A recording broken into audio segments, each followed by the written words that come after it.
बिस्मिल्लाहिर्रहमानिर्रहीम। अस्सलाम वालेकुम। लास्ट क्लास में हमारी डिस्कशन हुई थी किसके ऊपर? क्या? रिवैल्यूएशन के ऊपर, रिव्यू एंगेजमेंट के ऊपर हमारी एक डिस्कशन हुई थी जिसमें हमने देखा था कि क्या देखा था हमने रिव्यू एंगेजमेंट? ISI जॉब्स, तो गुड। हमने देखा था कि किस तरीके से ऑडिटर आता है और रिव्यू करके जाता है। तो वो जो ऑडिट में सारे काम होते हैं, रिव्यू में उसका बहुत थोड़ा सा हिस्सा मैं पूछताछ कर लूंगा, मैं एनालिटिकल कर लूंगा, मैं बहुत ज्यादा डीप में नहीं जाऊंगा अनटिल एंड अनलेस क्या हो, रिस्क बहुत ज्यादा हो जाए, अदरवाइज मुझे जरूरत नहीं है।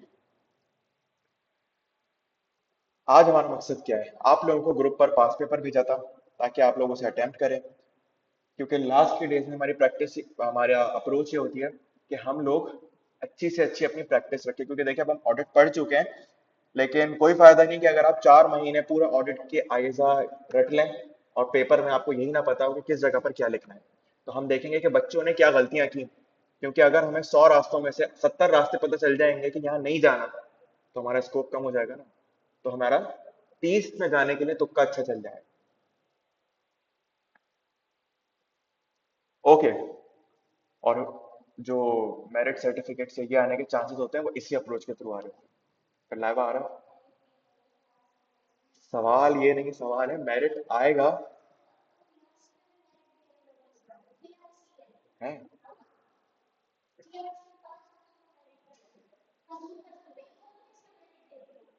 गुस्सा देख रहे हो? हमें तो नहीं दिया कभी।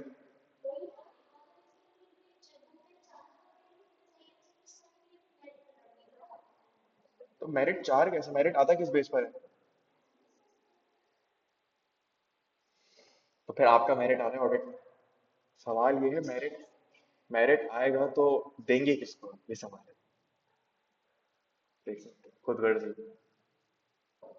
किन सर को ट्रिब्यूट पेश करेंगे आप?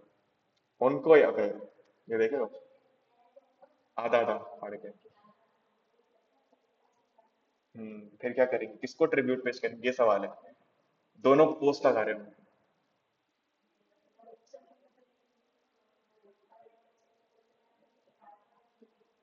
मेरिट तो एक ही होगा ना। ये आपको डिसाइड करना है कि इस पर किसका हक है।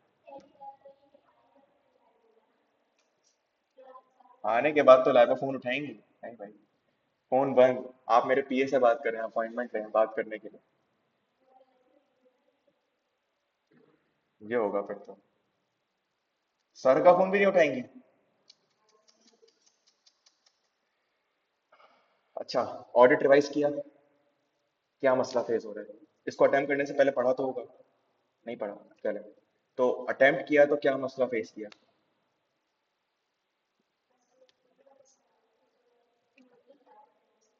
सही है। कोई मसला नहीं आया? कोई सवाल अटेम्प्ट किया, प्रैक्टिस की, तो क्या इशू फेस हो रहा है आपको?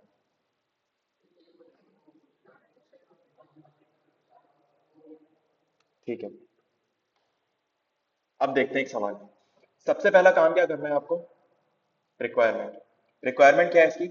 Identify and explain the audit risk from the above scenario and link each risk to the relevant component of audit risk. कहां से आया सवाल? क्या पूछ रहा है? सही है। और क्या बताना है? आंसर देखा था आपने इसका? लाइव आंसर देखे थे? ठीक है। क्या बताना है आपने, क्या बताया? ठीक है, ये क्लासिफाई कर दिया और रिस्क आइडेंटिफाई कर दिया। गुड। सवाल समझ में आया? क्या पूछ रहा है? क्या पूछना चाह रहा है वो ये कह रहा है मुझे बताओ कि जो ऊपर सिनेरियोज हैं इनमें से कौन से रिस्क हैं और कौन सा रिस्क किस लेवल की असर्शन को हिट कर रहा है। मतलब क्या ये कंट्रोल रिस्क है, क्या ये इनहेरेंट रिस्क है, क्या ये डिटेक्शन रिस्क। अब सवाल पढ़ते हैं तो हमारे जहन में एक अप्रोच हो गई कि हमने इस सवाल को किस तरीके से लेके चलना है। You are the audit manager in hard and company chartered accountants and are currently involved in the audit of Lahore Electronic for the year ending 30 September 2025. LEL is a listed company engaged in the import and distribution of consumer electronics. The following information has been obtained during the planning stage. अब मुझे planning stage पर क्या क्या information milli? Due to significant currency depreciation, the prices of imported goods have increased sharply. LEL's management is concerned about a potential decline in sales volume and has introduced a buy now, pay later scheme for retailers offering extended credit terms of up to 180 days. क्या मसला है?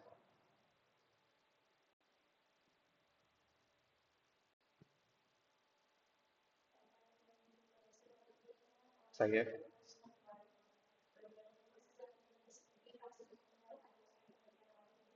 ठीक है। ये कौन सी उसको कौन सा रिस्क है ये? नहीं नहीं, मैं पूछना चाह रहा हूँ ये इनहेरेंट रिस्क है, कंट्रोल रिस्क है या डिटेक्शन रिस्क है? समझ में आई बात? कि इनहेरेंट रिस्क क्यों है? करेंसी की डेप्रिसिएशन का मसला है, तो क्या मैं कुछ ऐसा है करेंसी के ऊपर कोई कंट्रोल लगा दूं? नहीं सर, करेंसी तो होगी, एक इनहेरेंट रिस्क है ये। हो सकता है ये रिट्रांसलेट ना हो। आगे।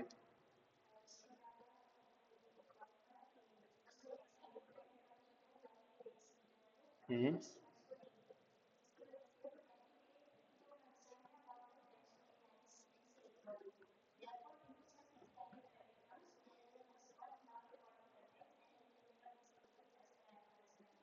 बिल्कुल।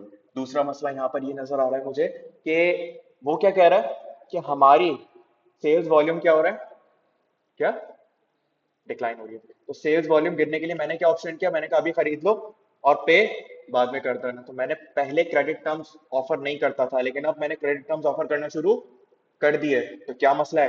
क्रेडिट टर्म्स ऑफर करने की वजह से देयर इज अ रिस्क कि शायद आपके रिसीवेबल्स क्या हो गए हो, इम्पेयर्ड हो गए, और मैनेजमेंट ने उसकी इम्पेयरमेंट रिकॉर्ड की। और आगे चलते हैं। In the prior year, the fraud was uncovered in which a warehouse supervisor colluded with the retailer to misappropriate inventory. Management claims to have strengthened internal controls over warehouse dispatches but has not provided documentation to support the changes in internal controls. पिछले सालों में मुझे एक बात नजर आई, वो ये थी कि एक फ्रॉड नजर आया। वो फ्रॉड क्या था? फ्रॉड ये था कि जो वेयर हाउस का सुपरवाइजर था, उसने क्या किया? रिटेलर के साथ मिलकर फ्रॉड किया। क्या फ्रॉड किया? उसने अपनी इन्वेंट्री को ऊपर नीचे हिला दी। मैनेजमेंट ने इस बात पर क्लेम किया कि हमने अपने इंटरनल कंट्रोल्स क्या कर दिए? अच्छे कर दिए, बहुत अच्छे कर दिए, लेकिन आपको इसके ऊपर कोई डॉक्यूमेंटेशन प्रोवाइड नहीं किया। अब मैं बताऊं क्या बोलना चाह रहा है। होता ये कि आपकी कंपनी के जो इंटरनल कंट्रोल्स जहां लिखे होते हैं ना, उसे कहते हैं एसओपीज, स्टैंडर्ड ऑफ प्रोसीजर्स। कि आप कोई भी डिपार्टमेंट, लेट से वेयर हाउस डिपार्टमेंट, किस तरीके से ऑपरेट करेगा, किस बंदे की क्या जिम्मेदारी होगी, कौन सा डॉक्यूमेंट कब बनेगा। वो अप्रूव होता है डिपार्टमेंटल हेड्स, डायरेक्टर, सीईओ, इन लोगों से, और फिर वही चलता है। अगर उसमें कोई अपडेशन आती है ना, तो फिर उसको क्या करवाना पड़ता है? अप्रूव करवाना पड़ता है, रिवीजन होती है और फिर चेंज होता है। वो कहना चाह रहा है हमने बोला है कि हमने अपने कंट्रोल्स बहुत अच्छे कर लिए, लेकिन कोई प्रूफ नहीं। क्या रिस्क है? क्या रिस्क है?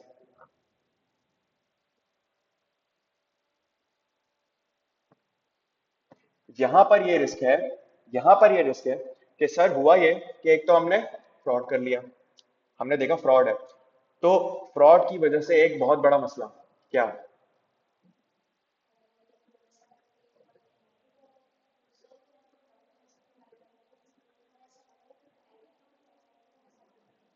Exactly exactly।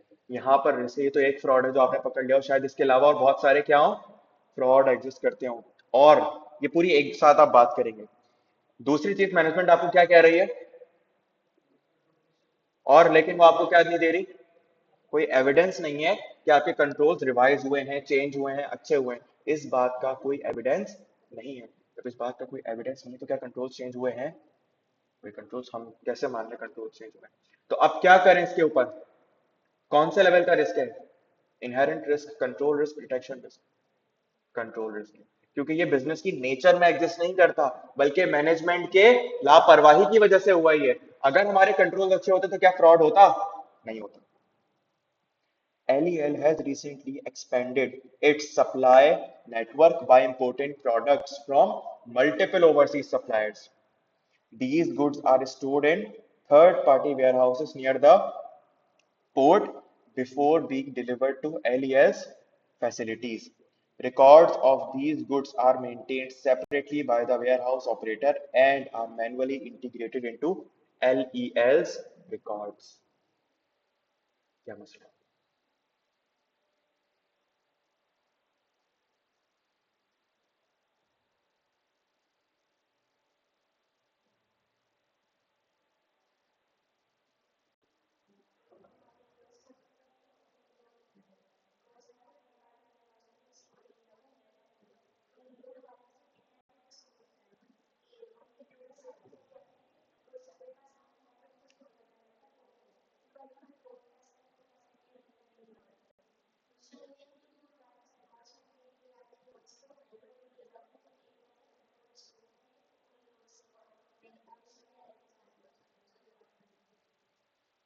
ओके, पहला वाला दोबारा बताए, पहली पहली बातें समझा मैं।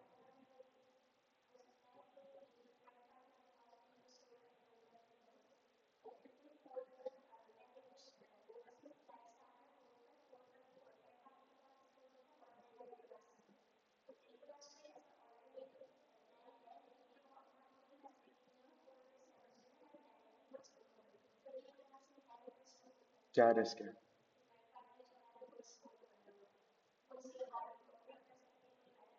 एग्जैक्टली exactly, यहाँ पर एक मसला है और वो ये है कि आपके जितने भी रिकॉर्ड्स वगैरह जो आपकी बुक्स में एट द एंड आ रहे हैं वो कहाँ से आ रहे हैं? Third party. तो थर्ड पार्टी जो आपकी रिकॉर्डिंग कर रही है, sir there is a risk कि शायद थर्ड पार्टी रिकॉर्ड गलत कर ले। ये कौन सा रिस्क है? Inherent risk. समझ में आया बात? अब ये हमने ड्राफ्ट किया ऐसे जैसे हम एग्जाम में कर रहे हैं। अब देखते हैं आंसर में क्या बातें आई हैं मजीद।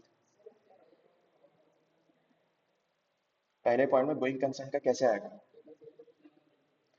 इसमें क्या बोला? Is concern about a potential decline in sales. लेकिन हमने गोइंग कंसर्न में एक और बात पढ़ी थी। क्या बात थी वो याद करो? क्या बात थी गोइंग कंसर्न में जो इस बात को डिक्लाइन कर देगी? मैनेजमेंट के पास प्लान मौजूद है। मैनेजमेंट ने क्या प्लान किया? बाय नाउ पे लेटर वाला ऑप्शन करते हैं हम, ताकि हमारी सेल्स क्या हो जाए? एस्टेब्लिश हो जाए। प्लान तो है ना? जरूरत नहीं है फिलहाल। जरूरत नहीं। देखते हैं, हो सकता है सवाल में उसने बोला हुआ हो। आइए देखते हैं हमने क्या सोचा और सवाल में क्या है।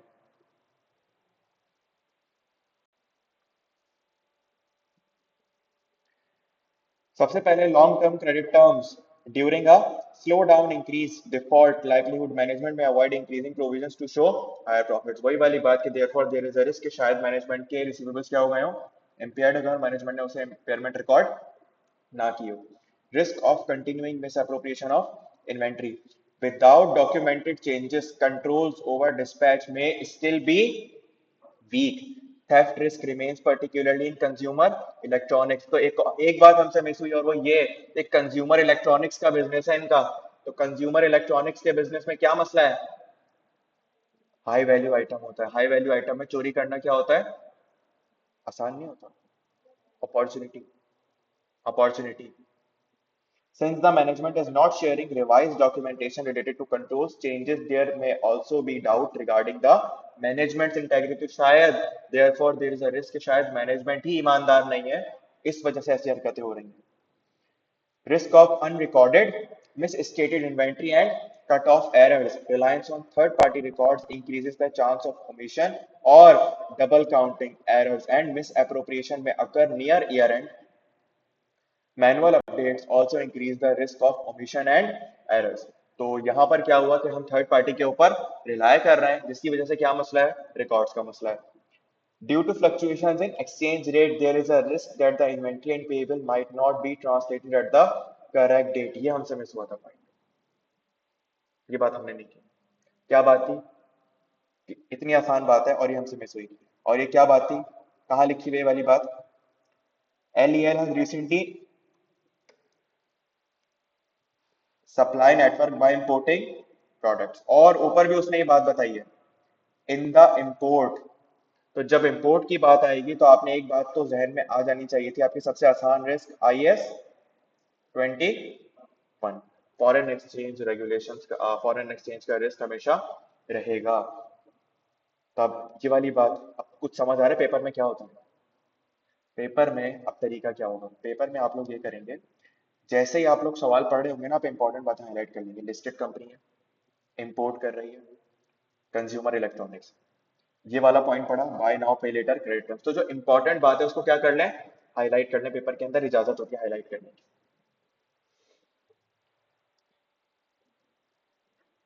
तो फ्लक्चुएशन इन एक्सचेंज रेट की वजह से therefore there is a risk कि शायद मैनेजमेंट ने अपनी करेंसी को रिट्रांसलेट ना किया हो और उनकी लायबिलिटीज या एसेट्स क्या नजर आ रहे हो, अंडर या ओवर स्टेटेड नजर आ रहे हो, गलत नजर आ रहे हो। ये वाला पॉइंट लिखा था आपने? ठीक है।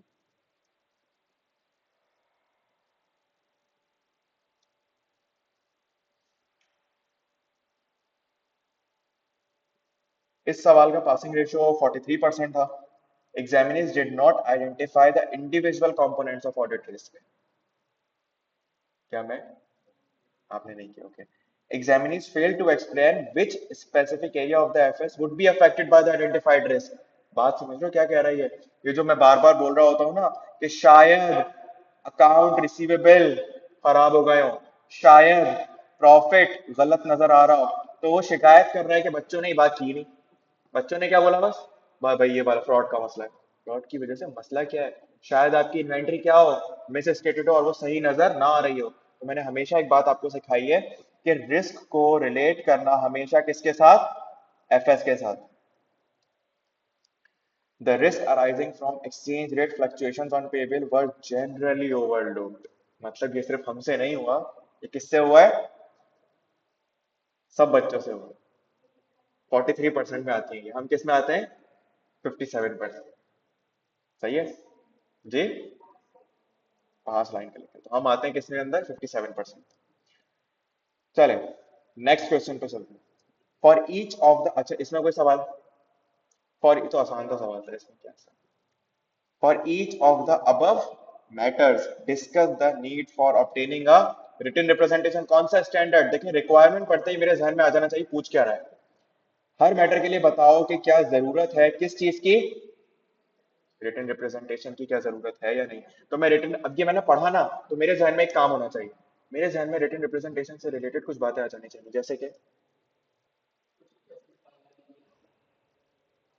कुछ स्पेसिफिक आइडियाज के लिए रिटन रिप्रेजेंटेशन लेना जरूरी होता है। अच्छा रिटन रिप्रेजेंटेशन अकेले काफी होता है, नहीं, सर ने एक बात बताई थी, और वो ये बात थी कि written representation alone can not provide sufficient and appropriate audit evidence. ये किसी ना किसी ऑडिट एविडेंस के साथ मिलकर आपको फायदा देगी। सवाल पर, you are the audit senior for Noor Engineering Limited, a listed manufacturing company. The audit for the year end is June 2025 at its finalization stage. During the audit, following matters have been noted. Management has prepared a cash flow forecast for the next 12 months. तो management ने क्या किया कि 12 महीनों के लिए cash flow forecast बनाई है, showing sufficient liquidity despite incurring losses for the past 3 years. NEL has also renewed its major bank loan after the year end। मसला क्या है, मैनेजमेंट ने अपनी कैश फ्लो फोरकास्ट बनाई है अगले 12 महीनों के अंदर, और उसके अंदर उन्होंने क्या दिखाया कि हमारे पास सफिशिएंट लिक्विडिटी अवेलेबल हो जाएगी। लेकिन मैनेजमेंट को पिछले 3 सालों में क्या हो रहा है, लॉस हो रहा है पिछले 3 सालों के अंदर। एनईएल के पास उस लॉस को या ये लिक्विडिटी की जो उन्होंने चीजें बनाई है वो किस बेस पर बनाई है, मैनेजमेंट ने ये चीजें बनाई है इस बेस के ऊपर कि उनको फ्यूचर में एक बैंक से क्या मिलने वाला है, लोन मिलने वाला है। बात समझ में आई? क्या इसमें रिटर्न रिप्रेजेंटेशन लेनी चाहिए, क्या रिटर्न रिप्रेजेंटेशन,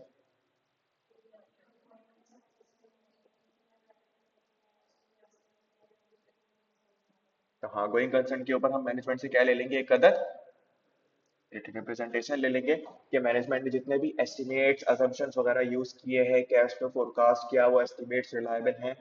ये लेकिन क्या सिर्फ ये काफी होगा, क्या सिर्फ ये काफी होगा? ये अहम बात है। सब बच्चे क्या बोल के आ गए? रिप्रेजेंटेशन लेंगे या नहीं लेंगे? उसने सवाल भी तो यही किया, discuss the need for obtaining. तो भाइयों बहनों, डिस्कस। बस हुक्म मत दे देना उसे, ले लो। नहीं नहीं नहीं लो, ये नहीं बोलना। आपने उसे क्या बताना है?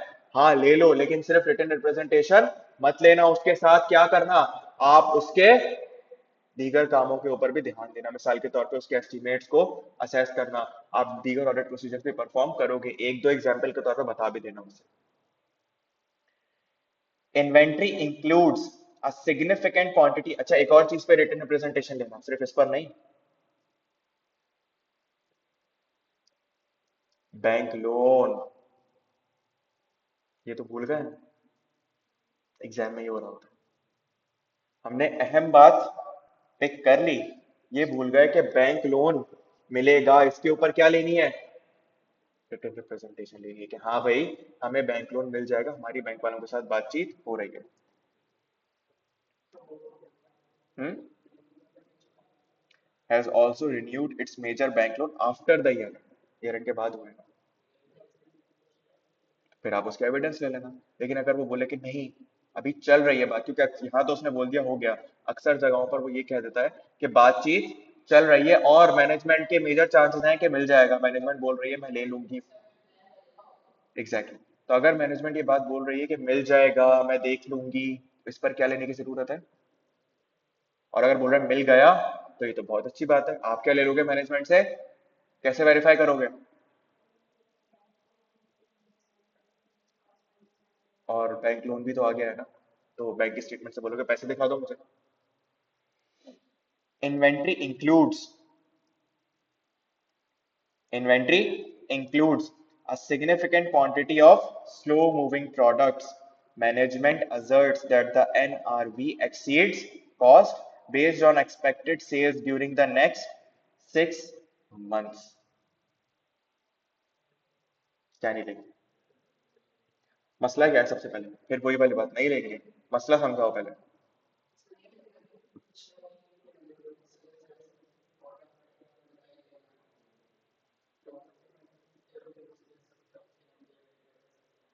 कि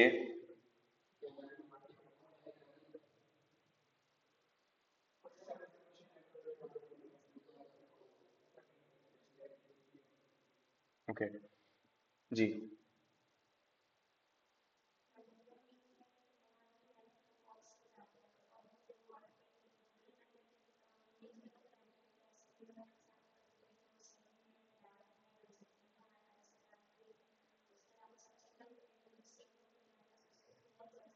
कहाँ जा रहे हैं हम?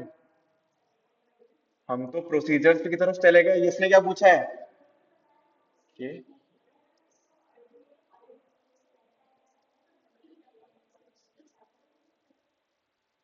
कहीं ये नहीं लिखा कि ऑल्टरनेट से अगर हो जाए तो रिटर्न की तरफ मत जाएगा। ऑडिट एविडेंस के साथ जाती है रिटर्न रिप्रेजेंटेशन। ठीक है, तो रिटर्न रिप्रेजेंटेशन अकेले भी काफी नहीं है, ऑडिट एविडेंस अकेले भी काफी नहीं है। मैंने आपको पहले दिन समझाई थी एक बात, रिटर्न रिप्रेजेंटेशन का मकसद क्या है। आप मैनेजमेंट से सवाल जवाब करते हैं, आपने क्या पढ़ा है स्टैंडर्ड के अंदर? Inquire with the. मैं बात करता हूँ इन्वेंट्री के एस्टिमेट्स की। आप सबसे पहले क्या काम करते हैं? मैनेजमेंट के पास जाते हैं, बोलते हैं मुझे बताओ कि तुमने ये एस्टिमेट किस तरीके से रिकॉर्ड किया, तुम्हारी अजम्पशन क्या थी? ये सवाल करते हो ना मैनेजमेंट से। आपने ये पूछा, मैनेजमेंट ने कहा हाँ भाई सब कुछ ठीक है, आपने कहा वेरी गुड, खरा गया। और जब रिपोर्ट गई मैनेजमेंट को ऊपर गई, मैंने तो ऐसा कुछ नहीं कहा। इसीलिए चाहिए रिटर्न रिप्रेजेंटेशन। मैनेजमेंट क्लेम कर रही है कि एनआरवी कॉस्ट से ज्यादा है, तो आप क्या करो? आप मैनेजमेंट से बोलो ठीक है मुझे लिख कर दे दो कि एनआरवी का जो एस्टीमेट है वो क्या है, कॉस्ट से ज्यादा है। आपने जो एस्टीमेट अजम्पशन लगाए हैं वो आपकी बेस्ट ऑफ द नॉलेज के अंदर है। लेकिन क्या सिर्फ ये काफी होगा? बिल्कुल भी नहीं। इसके साथ आपको और क्या चाहिए? आप ऑडिट एविडेंस ऑब्टेन करोगे, फिर आप वो वाली बात थोड़ी सी कर दें कि हम उनके एस्टिमेट्स को असेस कर लेंगे, क्या उनके एस्टिमेट्स ठीक हैं या नहीं। प्रोसीजर नहीं बताने पूरे पूरे, बस उसे रास्ता बता देना कि देखो मैं ये काम करूंगा रिटन रिप्रेजेंटेशन और साथ में ये काम भी करूंगा, तो मुझे सफिशिएंट। हम्म। बाकी प्रोसीजर्स कर नहीं सकते, बाकी प्रोसीजर्स करोगे।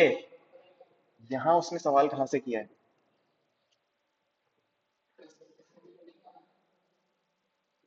प्रोसीजर्स की नीड नहीं है, रास्ते बता देगा। रिटन रिप्रेजेंटेशन की नीड तो है, हाँ, लेकिन क्या सिर्फ रिटन रिप्रेजेंटेशन? अब देखो अभी आगे एक सिनेरियो आएगा शायद, जिसमें आपको, क्योंकि जब तीन चार देगा ना, तो वो एक उसमें से ऐसा भी देगा सिनेरियो जिसमें आप बोलोगे नहीं यार इसमें क्या जरूरत है रिटन रिप्रेजेंटेशन की। ठीक है, तो आपको फर्क समझ आएगा कि कहाँ पे नहीं होगी, क्योंकि उसका कोई फायदा नहीं होगा। अभी देखते हैं आगे। During the year NEL sold goods worth rupees 45 million to a company owned by, फिर लेंगे। भाई कहानी बताओ, वो नहीं सुनना चाहता, मैं बोल रहा हूँ। आप लिखोगे लेंगे, आप बोलोगे लेंगे, पेपर ही हो रहा है? कहाँ लिखा है? तो कर क्या हो पेपर? तो बेहतरीन यार, मैं समझा नहीं किया। बेहतरीन। ग्रुप देखा था हमने। क्या? सही है यार, नहीं दैट्स गुड, अच्छी बात है। अच्छा किया अटेम्प्ट करके। अच्छा जी, फिर तो यहाँ पर वो क्या कह रहा है, हमने 45 मिलियन की गुड्स किसको बेची? सीओ की स्पाउस को हमने 45 मिलियन की गुड्स बेची। इस पर हमने क्या ले लिया उससे? रिटन रिप्रेजेंटेशन लेनी चाहिए नहीं लेनी चाहिए? क्या रिटन रिप्रेजेंटेशन हो गई?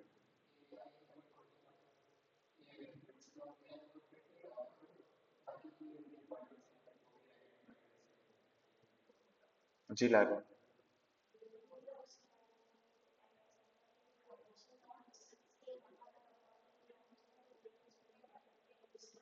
Exactly exactly. आप लोग ये बात करेंगे कि देखो ये क्या है, एक अदद रिलेटेड पार्टी ट्रांजैक्शन है, और रिलेटेड पार्टी ट्रांजैक्शन के ऊपर हमें रिटन रिप्रेजेंटेशन लेनी होती है, लेकिन किस तरीके से? सिर्फ ये नहीं, हम क्या रिटन रिप्रेजेंटेशन लेते हैं कि सारी की सारी रिलेटेड पार्टीज आपने क्या कर दी हो, identified, account for and disclose कर दी हो, और उसके साथ ये वाली बात भी आ रही होगी। तो ना सिर्फ ये बल्कि बाकी सारी रिलेटेड पार्टी ट्रांजैक्शंस को भी आप क्या करेंगे, रिटन रिप्रेजेंटेशन में शामिल करेंगे। तो रिटन रिप्रेजेंटेशन ये नहीं होगी कि सीईओ की बीवी को 45 मिलियन की गुड्स हमने बेची हैं, वो तो ये पूछ रहा है क्या हमने इस पे देनी है? हमने उसे बताना है कि आप रिलेटेड पार्टी के हिसाब से रिटन रिप्रेजेंटेशन दो। बात समझ आई? अगले पे आते हैं। NEL incurred marketing expense of rupees 500 million during the year, a substantial rise compared to prior periods। अब बताओ यहाँ पर क्या रिटर्न रिप्रेजेंटेशन लोगे? मैंने 500 मिलियन मार्केटिंग पे खर्च किए, तो ये वाली बात हो गई, वो आकर आपको बता रहा है सामने। अब इस तरीके से सोचो, वो आकर आपको बोल रहा है सर मैंने 500 मिलियन खर्च किए, आप देखो, तो आगे बताओ मैं क्या करूं उसका? वो तो मुझे एफएस में, यहां पर वो आपको बोल सकता है मैंने कब कहा 500 मिलियन खर्च किया? इस तरीके से सोचो, क्या वो बाद में अपनी बात से बैक ऑफ कर सकता है? रिलेटेड पार्टी वाले केस में कर सकता है? सर मैंने कब कहा आपको कि हमने सारी की सारी डिस्क्लोज कर दी? मैंने कब कहा कि हमने सारी की सारी आइडेंटिफाई कर ली? नहीं नहीं सर, हम 10-15 को नहीं आइडेंटिफाई करते।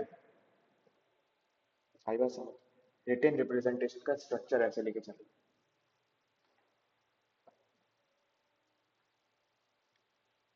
देखते हैं ये भाई क्या एक्सपेक्ट कर रहे थे हमसे। सबसे पहले कह रहे हैं going concern assessment.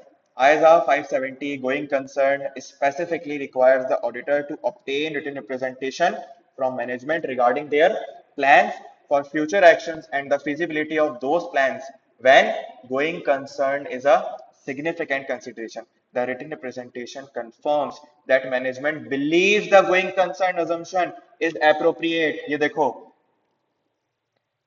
Written representation में क्या बतानी चाहिए कि assumption क्या है, appropriate है, and that they have disclosed all relevant information, therefore the auditor should mandatorily obtain written representation in this regard। कुछ समझ में आई बात? यही लिखा था हमने भी, नहीं? क्या नहीं नहीं सही है, यही तो लिखा था हमने। अल्फाज चेंज होंगे भाई, के मैं और आप लिखेंगे सेम अल्फाज नहीं होंगे, आप ज्यादा अच्छा लिखेंगे मुझसे।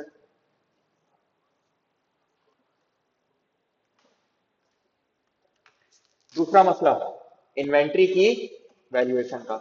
ISA 580 permits the auditor to obtain written representation to support other evidence, ये वाली बात जो बता रहा हूँ, when appropriate valuation of inventory requires estimates, assumptions and judgment। तो यहां पर हमें रिटन रिप्रेजेंटेशन किस बात पर लेनी है कि क्या एनआरवी ज्यादा है, किस बात पर लेनी है, आपके assumptions, आपके estimates, ये सब क्या है, आपकी बेस्ट ऑफ द नॉलेज में reliable. Therefore, it is the optional and should only be used to confirm management's valuation basis and assumptions after substantive testing has been performed। तो बहुत ज्यादा लाजिम नहीं है, लेकिन ऑप्शन है, लेनी चाहिए, आपको ले सकते हैं और लेते हैं कि आपके एस्टिमेट्स, आपके assumptions वगैरह क्या है, रीजनेबल है आपकी बेस्ट ऑफ द नॉलेज के अंदर। Related party transaction, ISA 550 requires auditor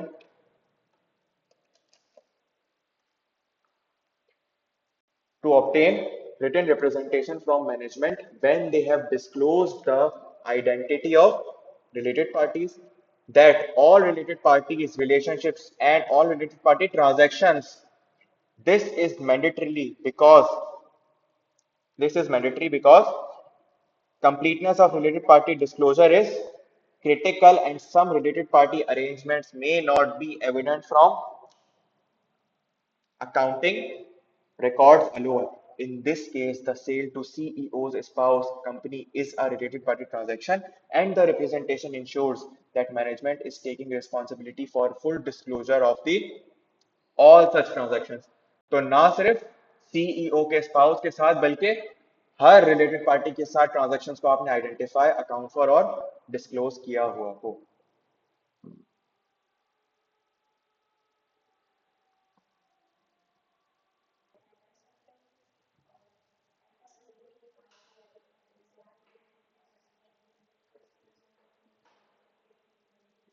इसके लिए जो काम होता है उसे यूजुअली वाउचिंग कहते हैं प्रैक्टिकली।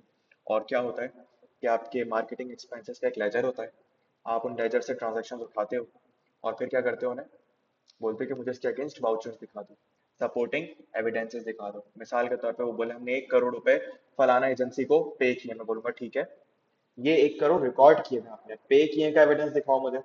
उसने कहा सर ये 1 करोड़ का पेमेंट ट्रांसफर हुई है। मैंने कहा ठीक है, तो मुझे दिखाओ, आप हम प्रोसीजर भी रिवाइज कर रहे हैं, मुझे 1 करोड़ की पेमेंट तो दिखा दी तुमने, ये दिखाओ कि मार्केटिंग एजेंसी को पे किए हैं। उसने इनवॉइस दिखा दी उनकी। मैंने कहा ठीक है, अब मुझे ये साबित करो कि इसका आउटकम निकला नहीं निकला। तो कोई ना कोई रिपोर्ट एनालिसिस बनी होगी कि हमने जो खर्चा किया, क्या ये खर्चा हुआ भी नहीं हुआ, या जस्ट पैसे ट्रांसफर किया और काम हो गया। तो जिस मकसद के लिए खर्च किया था, क्या वो मकसद पूरा हुआ, मार्केटिंग हुई या। तो आपने सफिशिएंट अप्रोप्रिएट, ताकि पता चल सके कि आप बिजनेस का खर्चा है भी या नहीं। ऐसा ना हो कि हमने ये बिजनेस के नाम पर पर्सनल खर्चा कर दिया। आई बात समझ। Marketing expenses can be verified through objective evidence such as purchase contracts, invoices, and other audit procedures, since the sufficient appropriate can be obtained from external and internal documentation। तो मैं लेजर देख लूंगा, checks देख लूंगा, invoices देख लूंगा, मुझे पता चल जाएगा क्या ये मार्केटिंग एक्सपेंस हुआ है भी या। यही तो देखना है मुझे कि मैनेजमेंट जो आज भी बात वही है, क्या वहीं पे, कि क्या 500 मिलियन का मार्केटिंग एक्सपेंस हुआ है, सही है या नहीं। सवाल वही है आज। Written representation is not suitable for other audit evidence that can be obtained। तो आपको इसके ऊपर रिटन रिप्रेजेंटेशन की जरूरत, कुछ बात समझ आई।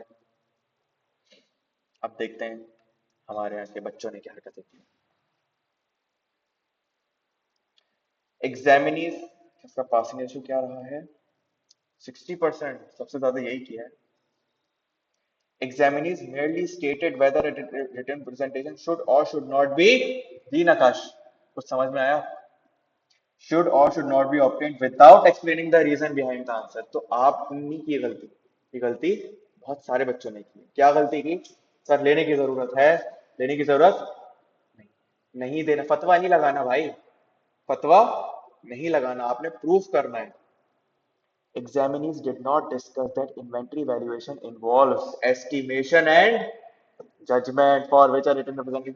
ये तुम्हें तो नहीं था क्या नकाश, आप ही की बात हो रही है यहाँ पर सारी, तो पूरा मुझे प्रिडिक्ट कर रहा है ये, क्या पर्सनल हो गया ये, बस लिखना रह गया यहाँ पर कि फॉर नकाश। इससे पहले अटेम्प्ट तो नहीं किया था ऑडिट का पेपर, और इस अटेम्प्ट में दिया तो नहीं था ऑडिट का पेपर। कैसे यार, फिर इसको कैसे पता चल रहा है? वही वाली बात, दो बातें जो आपसे गलती हुई है। अरे मैं तो वैसे बोल रहा हूँ। चेक तो कर, मैंने उनका चेक, किसी का भी चेक नहीं किया, मैंने डिस्कस कर रहे हैं। यहाँ पर मकसद किसी को मार्किंग देना नहीं है। इसने दो गलतियां बताई, खैर ये मजाक की बात थी, सीरियस मत, पर्सनल मत, ठीक है? सीरियस नहीं ले रहे मेरी बात, मेरी बात को सीरियस नहीं ले रहे आप। बुरा लग भी जाए तो क्या कर लो, बताओ। मैं तो ये कह नहीं रहा बुरा ना लगे आपको, लग जाए बुरा भाई। खैर, अब इसने दो गलतियां हाईलाइट की, वो दो गलतियां क्या थी? एक गलती ये थी, कह रहा है कि बच्चों ने गलती ये की कि रिटन रिप्रेजेंटेशन लेनी चाहिए थी या नहीं लेनी चाहिए थी, बस ये बात बता दी विदाउट एक्सप्लेनिंग द रीजन कि क्यों जरूरत है, क्यों जरूरत नहीं है। दूसरी बड़ी गलती बच्चों ने की, इन्वेंट्री में डाउट था, सबको डाउट था इन्वेंट्री के अंदर कि सर इन्वेंट्री के ऊपर तो मैं प्रोसीजर्स परफॉर्म कर लूंगा, जैसे हमें डाउट हो रहा था, तो बाकियों को भी डाउट हुआ, और बच्चों ने क्या किया, डिस्कस ही नहीं किया इस पॉइंट को कि इन्वेंट्री वैल्यूएशन के ऊपर रिटन रिप्रेजेंटेशन क्यों लेनी चाहिए। इस बात पर नहीं लेनी कि एनआरवी ज्यादा है मुझे लिख कर दे दो, इस बात पर लेनी कि एनआरवी ज्यादा क्यों है, एस्टिमेट्स की वजह से, अजम्पशंस की वजह से, क्या उन एस्टिमेट्स और अजम्पशंस के ऊपर आपने रिटन रिप्रेजेंटेशन ली, ये बात बतानी थी। सी बात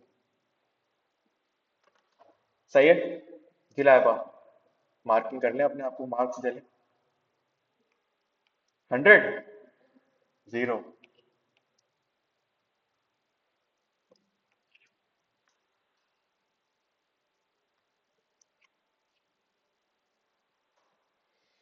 अगला सवाल, explain the factors that should be considered when using analytical procedures as substantive audit evidence for payroll। क्या पूछ रहे हैं? फैक्टर्स? कौन से फैक्टर्स?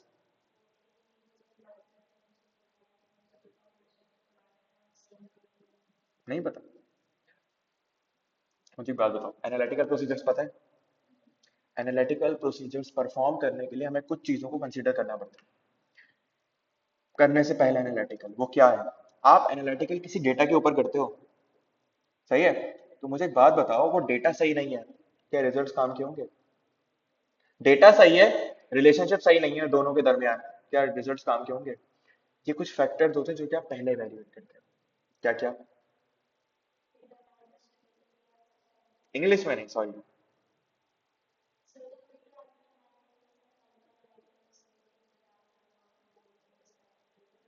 हम्म।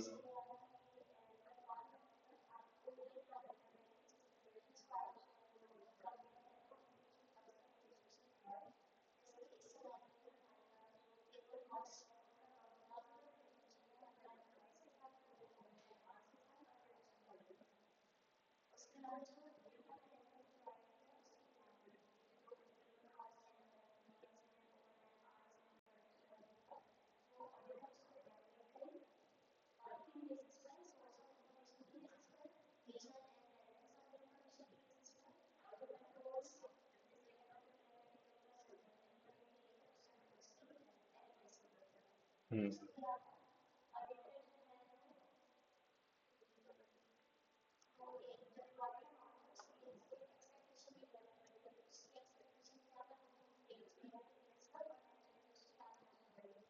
ठीक है, दूसरा पॉइंट, पहले में आपने फैक्टर्स डिस्कस कर लें।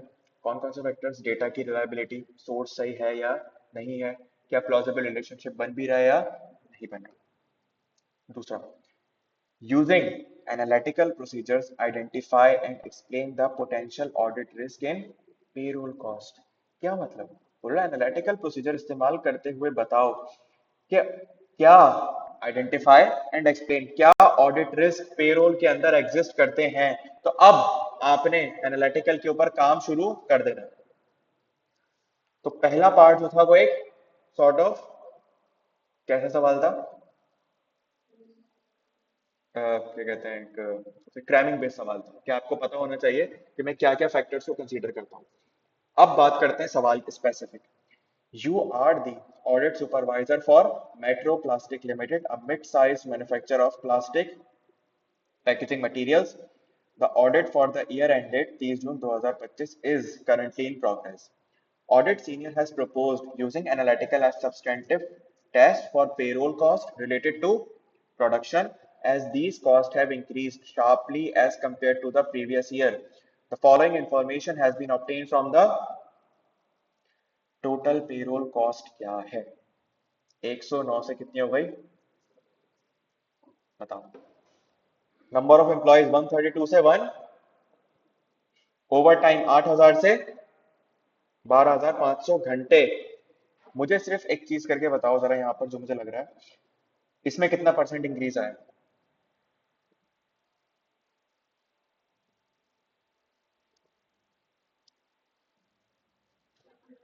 हम्म 30%,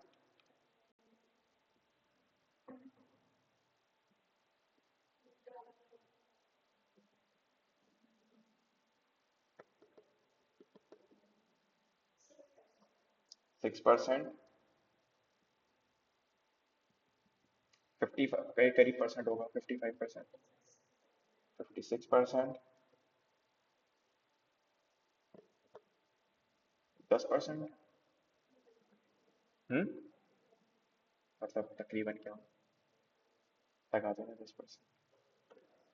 10%, ठीक है अब परसेंटेजेस निकाल ली अब वो करो जो क्या करते थे एफ आई आर में रेशोज में करते थे मुझे एक बात बताओ 30% से पेरोल कॉस्ट बढ़ रही है नंबर ऑफ एम्प्लॉयज 6% से बढ़ रहा है क्या समझ में आया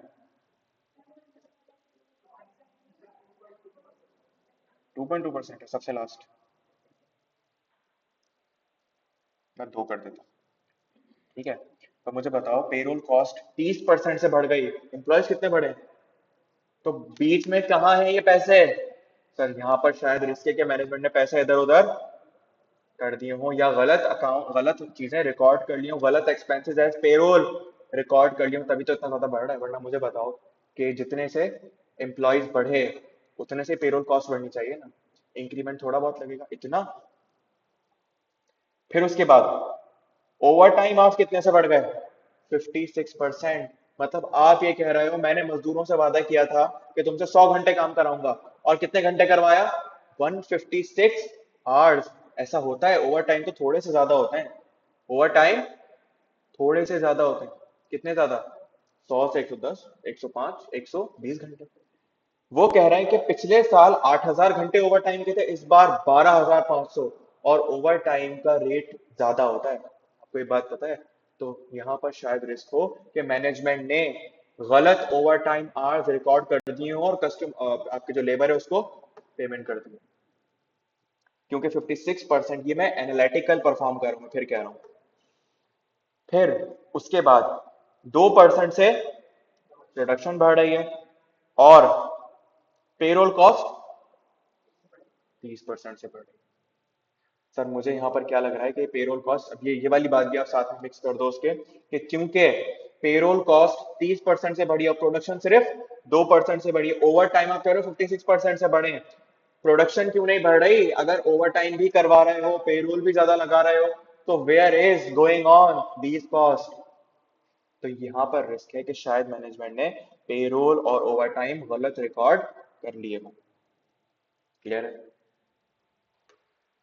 Payroll is processed monthly through an internally developed payroll system based on input provided by the HR and production departments.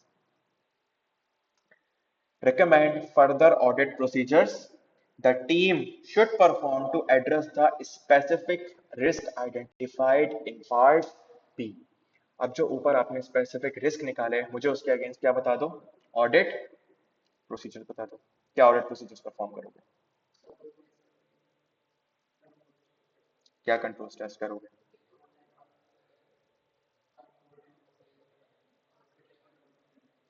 सही है बस और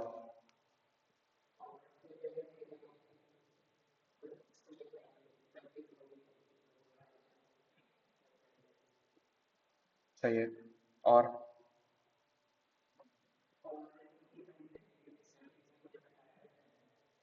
सही है और जी लाइबा।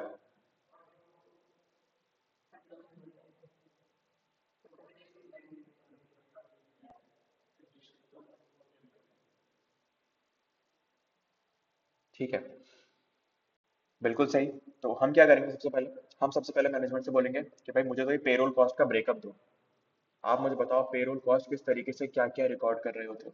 आप बोलेंगे अच्छा ओवर टाइम इतना ज्यादा बढ़ गया, मुझे एक काम करो अपना क्लॉक कार्ड सिस्टम दिखाओ कि आपने के एम्प्लॉयज ने इस साल कितने घंटे काम, इस महीने, महीने या साल, साल, इस साल कितने घंटे काम किया है, मुझे ये चीज वेरीफाई करो। आप ये जाकर देख लेंगे। फिर उसके बाद आप ये देख लेंगे उनका ओवर टाइम का रेट कितना ज्यादा है। आप ये देख लेंगे कि पेरोल कॉस्ट में जो कॉस्ट आ रही है क्या वो वाकई सैलरी से बिलोंग करती भी है या कोई और एक्सपेंस तो नहीं जो यहाँ क्लासिफाई किया हुआ है।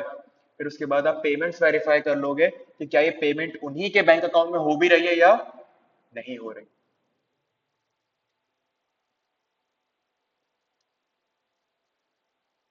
Factors to consider when using analytical procedures as substantive. तो क्या फैक्टर्स कंसीडर करेंगे, सबसे पहली शर्त क्या है, डेटा क्या होना चाहिए, रिलायबल होना चाहिए। डेटा आ कहाँ से रहा है, डिपार्टमेंट, स्पेसिफिक बताया उसने, एचआर और प्रोडक्शन। तो सबसे पहली शर्त ये कि एचआर और प्रोडक्शन आपको जो डेटा भेजे वो डेटा क्या होना चाहिए, रिलायबल होना चाहिए। Predictability of the relationship. Payroll costs often correlate with employee count, overtime hours, and production output. These predictable relationships make payroll suitable for analytical procedures, especially where patterns are. अब सवाल ये है कि क्या आप लोगों ने इस इन बातों को सवाल से लिंक किया या जनरली लिंक किया है, सवाल से लिंक किया जनरली लिंक कर है, ये नहीं किया, लिंक करना था इसको सवाल के साथ। लेवल ऑफ डिसएग्रीगेशन हमने ये सीखा था एनालिटिकल के अंदर कि आप डेटा को क्या करें, डिसएग्रीगेट करें। मतलब हर लेवल के एम्प्लॉय की सैलरी सेम नहीं होगी, तो हर लेवल की प्रोजेक्शन भी सेम नहीं होगी। आप क्या करो लेवल वाइज तोड़ दो, किसी को इंक्रीमेंट कितना मिलेगा, कहीं पर एडिशन कितने से होगी, ताकि आपके आंसर मोर क्या है, एक्यूरेट है। मटीरियलिटी ऑफ द बैलेंस, उसके बाद आप ये देखो कि आपके जो भी आंसर्स निकल के आ रहे हैं, अगर कोई डिफरेंस आ रहा है, क्योंकि हम आखिर में काम करते हैं वो क्या होता है, हम आखिर में डिफरेंस निकालते हैं कि हमारा प्रिडिक्शन और एक्चुअल में कितना डिफरेंस है, वो डिफरेंस मटेरियल है या इमटेरियल है। तो इसके लिए आपको ये भी तो बताओ कि आपकी मटेरियलिटी कितनी है। आप ये देखो कि मैं कितने अमाउंट को यहाँ मटेरियल बोलूंगा कितना। A payroll is a significant expense and shows a notable year-on-year increase. Any unexplained variance could indicate a material misstatement warranting close attention. बात समझ आ रही है। पोटेंशियल ऑडिट रिस्क, भाई पेरोल कॉस्ट 30% से जबकि एम्प्लॉय काउंट सिर्फ 6% से। A disproportionate rise in cost indicates a risk of overstatement due to errors और fictitious payments. Overtime hours 56% से इंक्रीज कर रहे हैं। Significantly higher overtime log possess a risk of overstatement due to errors or fraud to avail increased overtime payments. Production volume only 2% जबकि payroll 30%। Payroll cost growth not aligned with output poses a risk of misclassified costs। Sir हो सकता है ये कहीं और की cost यहाँ पर क्लासिफाई की हुई हो, यही बातें लिखी थी हमने, सोची तो यही थी ना। फॉर्मेशन और इनकरेक्ट रिकॉर्डिंग ठीक है, लेकिन डिस्क्राइब करना होगा थोड़ा सा। Audit procedure. Perform employee existing testing by verifying a sample of payroll entries against personal record, attendance log and bank account details। जो आपने बात बताई कि देखो कहीं घोस्ट एम्प्लॉयज तो नहीं है, तो हम ये चेक करेंगे कि क्या वो बंदा एग्जिस्ट करता भी है नहीं करता, क्या वो आता भी है नहीं आता, क्या उसको पैसे मिलते भी हैं या। reconcile overtime hours with production schedules, machine usage logs and supervisor approvals to confirm। आप ये वेरीफाई करो कि जितने ये क्लेम कर रहा है 12,500, क्या ये वाकई 12,500 थे भी या नहीं। कैसे क्लेम करोगे, कैसे वेरीफाई करोगे, टाइम शीट्स के ऊपर अप्रूवल होने चाहिए। आप ये देखोगे कौन सा एम्प्लॉय 10 घंटे ओवर टाइम कर चुका है, आप जाकर देखो क्या इसने वाकई 10 घंटे किए भी हैं या। investigate discrepancies between payroll cost growth and production increase by discussing with production managers and reviewing work allocation records to detect idle or misclassified time। आप ये देखो कि कहीं ऐसा ना हो कि उसको ओवर टाइम मिल रही हो, पेरोल मिल रही हो और वो फारिग बैठा हुआ हो, तो फिर तो वो टाइम काउंट हो गई। और थोड़ा बहुत अगर डिफरेंस है तो आप ये देख लो कि प्रोडक्शन नहीं बढ़ी, पेरोल बढ़ रही है, वो बोलेगा सर फारिग बैठे थे, क्या इतना ज्यादा फारिग बैठे थे? ये भी देखो जाकर कि कितना फारिग बैठा था और कितना एक्स्ट्रा लगाया है उसने। Test the design and effectiveness of payroll system controls, including automated calculation to identify any errors in computation और डेटा फ्लो। कहीं ऐसा तो नहीं कि कंट्रोल्स वीक होने की वजह से, खराब होने की वजह से आपका रिपोर्टिंग गलत हो रही हो। मतलब कि उसने एक्सपेंस को रखा, रेवेन्यू लेट से सैलरीज भी नहीं रखा था, बल्कि उसने रखा था कमीशन एक्सपेंस, और वो कहाँ पहुंच गया? पेरोल में पहुंच गया। बीच में कोई खराबी आ गई थी, कोई एरर हो गया था। Obtain the check the cost center mapping of expenses to verify correct cost allocation।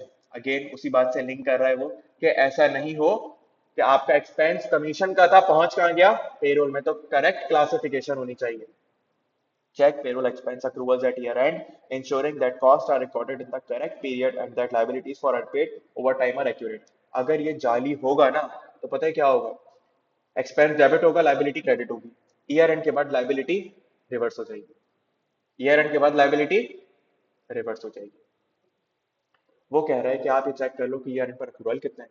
समझना जरा, ये लाइबिलिटी के प्रोसीजर नहीं बता रहा, मैं एक्सपेंस के बता रहा हूँ। एक्सपेंस आ रहा है तो कैसे आया होगा? लाइबिलिटी क्रेडिट करके। भाई जो पेमेंट हो गई उसमें मसला नहीं है, मसला किसमें है? जो क्या आ रहा है? लाइबिलिटी के तौर पे आ रहा है। लाइबिलिटी के लिए क्या करोगे? लाइबिलिटी के लिए आप एक काम करो, आप सब्सिक्वेंट ईयर में देख लो कि क्या उसकी पेमेंट हो भी रही है, या अगर पेमेंट नहीं हो रही तो मतलब ये फेक एक्सपेंस है। आ रही बात समझ? क्योंकि पेरोल है, कितना डिले हो सकती है? 10 दिन, 20 दिन? क्या ऐसा हो सकता है 6 महीने तक तनख्वाह ही नहीं दे रहे आप लोग?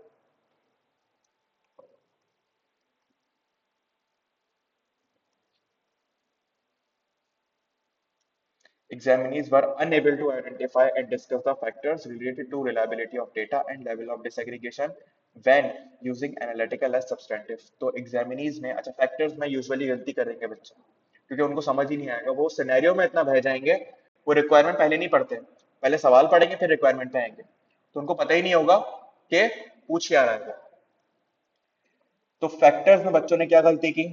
रिलायबिलिटी वाली बात नहीं की, सबसे आसान बात, और डिसएग्रीगेशन वाली बात नहीं की। चलो ये मान लेता हूं मैं, नहीं की होगी क्योंकि मुश्किल थी वाली बात पिक करना। 27% का पासिंग रेशियो। अब जरा समझना, पैटर्न समझो एग्जामिनर का।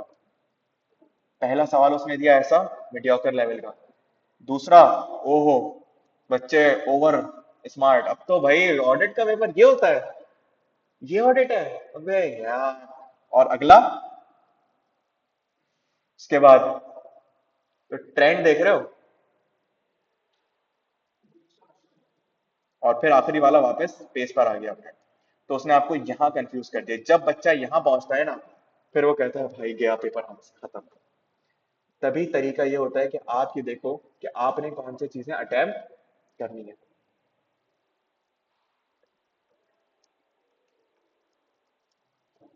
Examinees listed generic payroll audit procedures rather than addressing the specific risk present in the scenario। ये बात वो हर सवाल में कह रहा होगा भाई, सुन लो कि कभी भी जनरल, मैं भी पूरे सेशन बोलते हुए आया हूँ, जेनेरिक पेरोल ऑडिट प्रोसीजर मत लिख के आना। सवाल से लिंक करना, सवाल से लिंक नहीं करोगे तो दोबारा बुलाएगा, दोबारा नहीं जाना हमने। ठीक है? rather than addressing the specific risk in the present scenario। Following relevant audit procedure, जो वो चाह रहा था कि आप बोले, मतलब उसकी हसरत थी कि आप उसे ये वाली बात बोले और आपने नहीं बोली। Perform employ existing testing by verifying a sample of payroll entries against personnel records, attendance logs and bank account details. तो वो ये देखना चाह रहा था कि आप उसे बात बताते कि देखो एम्प्लॉय है भी या नहीं। Reconcile overtime hours with production schedules, machine usage logs, and supervisor approvals to confirm legitimacy। Obtain and check the cost center mapping of expenses to verify the correct cost allocation। तो ये तीन procedures वो कह रहे हैं, बच्चे बोल ही नहीं रहे थे, हम सुनना चाह रहे थे। आई बात समझ?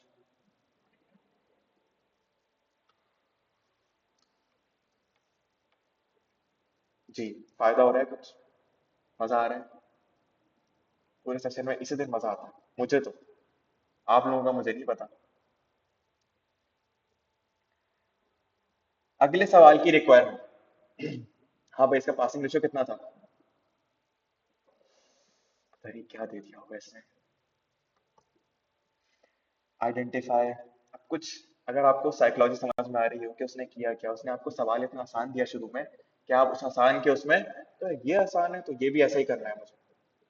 Identify and explain key factors to be considered when planning and designing the external confirmation process for ATL's receivable। Akash external confirmation की बात कर रहा है ये तो।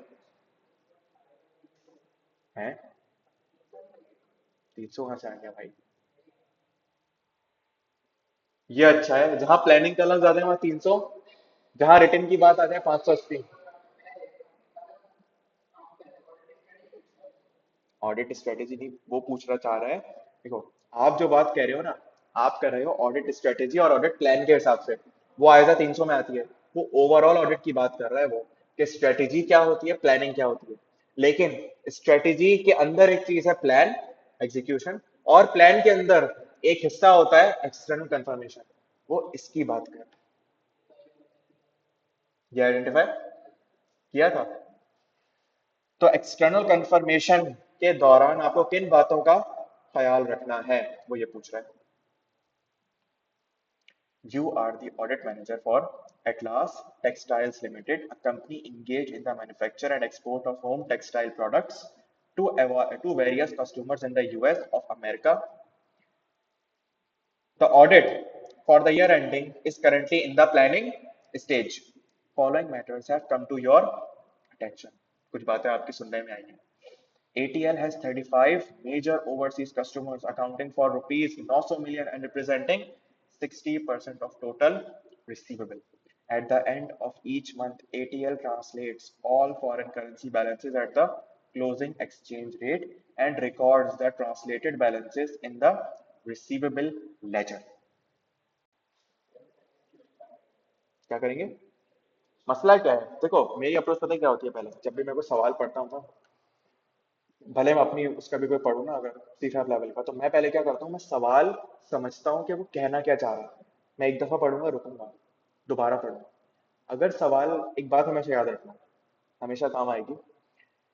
इंटेलिजेंट विदाउट अ प्लान और idiot idiot with a plan, कौन जीतेगा? Idiot with a plan. उसके पास प्लान होगा, एक इंटेलिजेंट आएगा होशियार, वो देखेगा अच्छा ये ऐसे वैसे और लिख के आ जाएगा, और रिजल्ट आएगा 17%। लेकिन एक बेवकूफ होगा जो सवाल पे 10 मिनट लगाएगा, 5 मिनट लगाएगा, लेकिन प्लान कर लेगा कि मुझे किस जगह पर क्या आंसर करना है। तो अगले 10 मिनट में उसके लिए आंसर करना पॉसिबल है? बिल्कुल है, क्योंकि सवाल कहां पर रेडी है। मैं दोबारा से पढ़ूंगा। एटीएल के पास 35 मेजर ओवरसीज सप्लायर हैं यार, ये गौर करो ना। Accounting for 900 million rupees, representing at the end of each month, ATL translates all foreign currency balance at the closing करना होता है, करना होता है closing exchange rate, and records the translated balances in the, therefore there is a risk कि शायद company ने उसको रिकॉर्ड रीट्रांसलेट ना किया हो। हमें ये बात याद आती है सिर्फ, यहाँ पर ये बात नहीं। बताओ क्या चीज कंसिडर करेंगे आप? ठीक है, आगे चलते हैं, समझा रहा हूँ क्या क्या बातें आ रही। For several USA customers, ATL sales are routed through agents who collect payments on behalf of ATL and deduct their commission therefrom before remitting the balance. The agents send monthly statements to ATL, but these are reconciled only on need basis. The audit senior has proposed using negative confirmation for balances below. आप मुझे बताएं कि आप क्या की factors consider करेंगे जब आप इसकी एक्सटर्नल कंफर्मेशन बना रहे होंगे।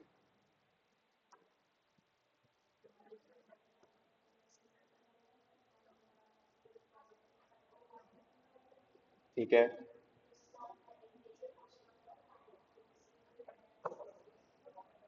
सही है।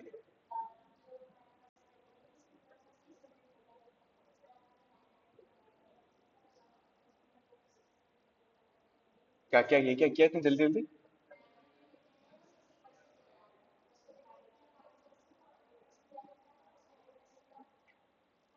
1 मिनट। ये आपने तो करा है, मैंने नहीं करा, तो मुझे आहिस्ता आहिस्ता प्रोसेस करने में टाइम लगता है, लाइबा समझे थोड़ा सा।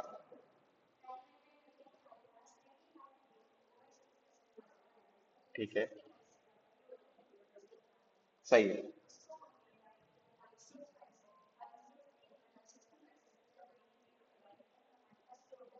ग्रॉस अप किया। ओके। ठीक है।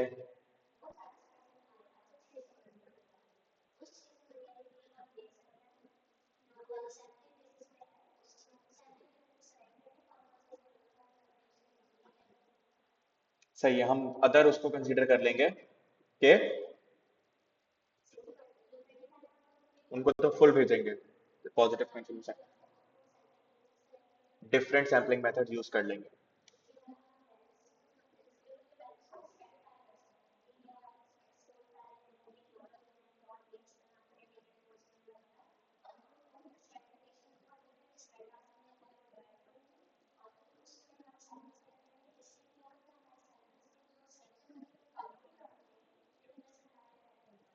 ठीक है। और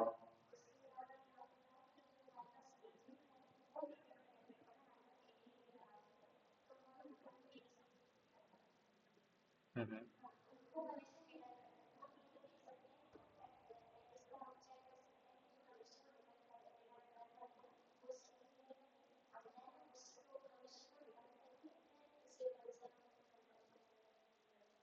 ठीक है।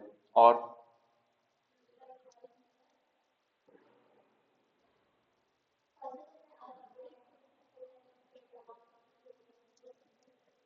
अभी भी एक बात छुपी हुई है इसके अंदर, बहुत मजेदार।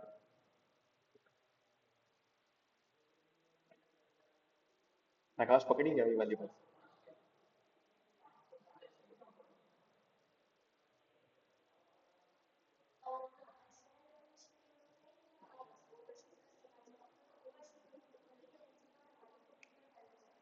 ये बड़ा मसला है यहाँ पर। और वो बड़ा मसला क्या है? उसने एक बहुत बड़ा मसला करा है आपके सामने खड़ा।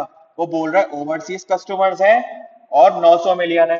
आप बोलोगे बात सुनो, तुमने उन ओवरसीज को यहाँ पर ट्रांसलेट कर लिया। अब तुम उनको फोन करके बोलोगे आपने मुझे 900 मिलियन देने हैं, अज्यूम करते हैं एक कस्टमर है, 900 मिलियन देने, बोलेगा ये क्या होता है? 900 मिलियन डॉलर दूंगा मैं तुम्हें। 900 मिलियन डॉलर कौन देगा इतने सारे? अगर नहीं नहीं 900 मिलियन रुपए, तो ये कहां से लाऊं मैं? तो आप मुझे बताएं क्या बैलेंस मैच करेगा? आप उसे लिख के भेजोगे 900 मिलियन रिसीवेबल, बोलेगा यार ये कैसे? अब बोले क्या हुआ, ये कि जब आपने मुझे, मैंने आपको गुड्स भेजी, तो मैंने उस दिन के एक्सचेंज रेट पर ट्रांसलेट किया। बोले यार मुझे क्या पता तुमने कौन सा एक्सचेंज रेट यूज किया, क्या किया? मुझे तो ये बताओ कि मैंने तुम्हें इन डॉलर्स कितने पैसे पे करने हैं। समझ आई? ये एक बड़ा मसला है। सही है। बाकी सारी बातें वो कि आपने डेटा को क्या करना है, स्ट्रेटिफाई करना है। 35 वालों को पूरी पूरी भेजनी है। बाकियों को क्या करें आप, सैम्पलिंग बेसिस करने, अदर सैम्पलिंग एमयूएस है आपके पास, और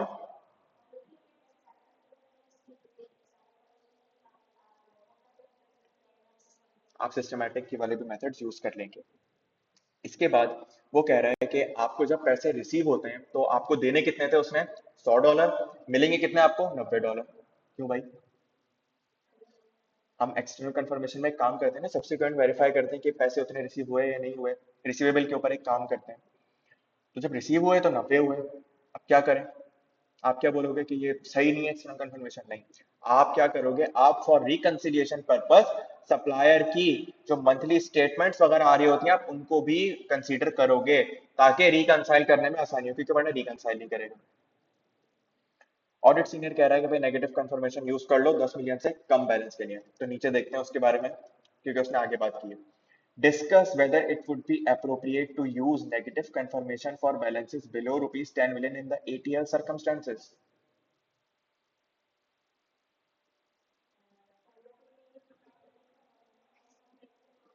अच्छा सवाल क्या क्या उसने समझी आपको? क्या पूछ रहा है कि यार बात सुनो, ये एक, आप लोग पार्टनर है, ये बेवकूफ सीनियर बोल रहा है कि 10 मिलियन से छोटे वाले बैलेंस को क्या कर लो, नेगेटिव पे भेज दो, तो क्या भेजना चाहिए नहीं भेजना चाहिए, वो ये पूछ रहा है। कंटिन्यू।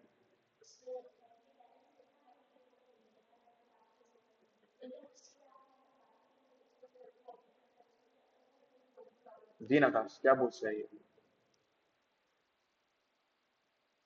इसी तो एस्टिमेट कंफर्मेशन पढ़ा है ना, ऐसा 505। क्या पूछ रहा है? क्या बताएगा? हाँ भेजनी चाहिए नहीं भेजनी चाहिए? क्या? Hmm large number of small balances हैं और गुड, सही पिक किया आप लोगों ने। उसने क्या पूछा? नेगेटिव भेजनी चाहिए नहीं भेजनी चाहिए? मेजोरिटी बच्चों ने क्या बोला? हाँ भेज दो यार, क्या मसला है? 10 मिलियन से छोटा बैलेंस, हाँ चलो आगे चलो। 17% की बचेगी। भाई वो ये नहीं पूछ रहा, नंबर तो देखो, वो 4 नंबर के लिए ये यस या नो पूछेगा आपसे। वो ये कह रहा है कि नेगेटिव कंफर्मेशन भेजूं या नहीं भेजूं। अल्टीमेटली क्या पूछ रहा है आपसे वो? कि वो मुझे ये बताओ कि ऐसी क्या कंडीशंस है जिसमें मैं नेगेटिव कंफर्मेशन भेज सकता हूं। सवाल आता कहीं से है, लगता कहीं से है, जवाब कहीं और से आता है। कोई बात नहीं, पहुंच गए थे, ये अहम चीज है। कंडीशंस याद कर लेना लेकिन, क्योंकि सोचो कंडीशंस याद नहीं है, पता चल गया क्या लिखना है, नंबर चले जाएंगे सीधे सीधे। और 4 नंबर मेरे हिसाब से ये स्ट्रेट है। अच्छा क्या कंडीशंस अब याद करने का तरीका? सबसे पहली शर्त क्या है? Large number of small balances होना चाहिए। ऑडिटर को कोई ऐसी बात ना बताओ कि शायद सामने वाला उसकी कंफर्मेशन को क्या कर दे, इग्नोर कर दे। एक्सेप्शन रेट क्या होना चाहिए? कम होना चाहिए। और चौथा क्या? रिस्क ऑफ मटेरियल मिसस्टेटमेंट आपके पास क्या होनी चाहिए? कम होनी चाहिए। अगर ये कंडीशंस एग्जिस्ट, अब आप उसको क्या बताएंगे? आप बोलेंगे हाँ 10 मिलियन वाले बैलेंसेस को, 10 मिलियन से कम वाले बैलेंसेस को आप नेगेटिव कंफर्मेशन भेज सकते हो, आप नेगेटिव कंफर्मेशन भेज सकते हो। लेकिन अगर एडिशनली ये 4 बातें पूरी हो जाएं तो, वरना नहीं।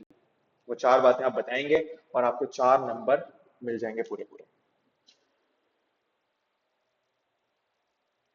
ड्यूरिंग, अच्छा क्या कह रहा है? State any 4 key audit procedures in response to the confirmation reply showing a lower balance than ATS ledger.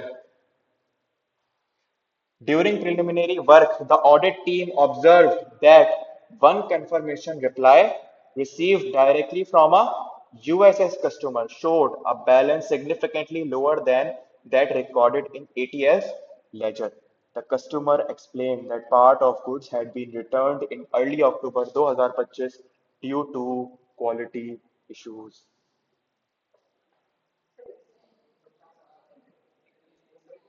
ठीक है, ओके। पहले ये करना, वरना फिर ना बीच में वो वाली बात आ जाए। करके फिर मैं कर दूंगा आपको आंसर। क्या हुआ? बताओ।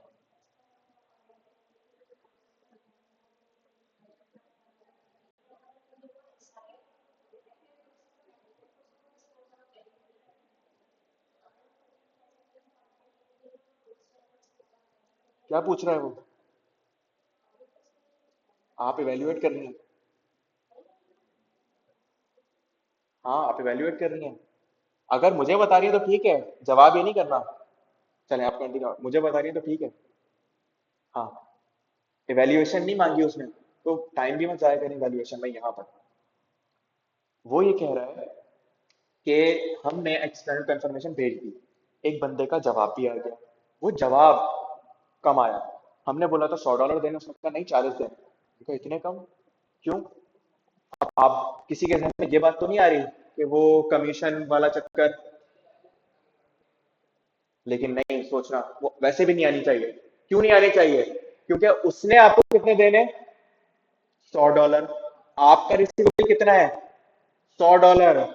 जब बाद में रिसीव होंगे तो पता चलेगा ना। तो अल्टीमेटली आप उसे तो $100 ही लिखकर भेजोगे, वो भी 100 रिप्लाई करेगा। जब वो पैसे कमी एजेंट को भेजेगा, वो डिडक्ट करके आपको नेट अमाउंट भेज देगा। तो उस बंदे को नहीं पता कितना कमीशन क्या कमीशन, तो कभी भी डिफरेंस कमीशन की वजह से नहीं आएगा। क्लियर है? और अगर कमीशन की वजह से आएगा भी तो लॉजिकली सोचो, इतना ज्यादा भी नहीं, ज्यादा आएगा कम आएगा? आपको क्या अमाउंट रिसीव होगा, नेट या ग्रॉस? वो क्या पे करेगा? तो वो जो रिप्लाई करेगा वो ज्यादा वाला करेगा कम वाला करेगा? यहां पर क्या बोल रहा है?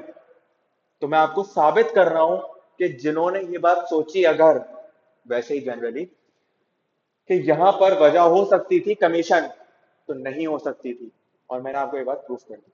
अब वजह क्या है? वजह ये है कि आई कैप पर हम आ गया और उसने बता दिया, वरना वो बताता भी नहीं। तो वजह ये है आपके पास कि हमारा बैलेंस कम इस वजह से है, ईयर एंड के करीब या ईयर एंड के बाद, इन अर्ली अक्टूबर 2025, हाँ हमने क्या किया, एक सिग्निफिकेंट क्या किया, रिटर्न किए गुड्स।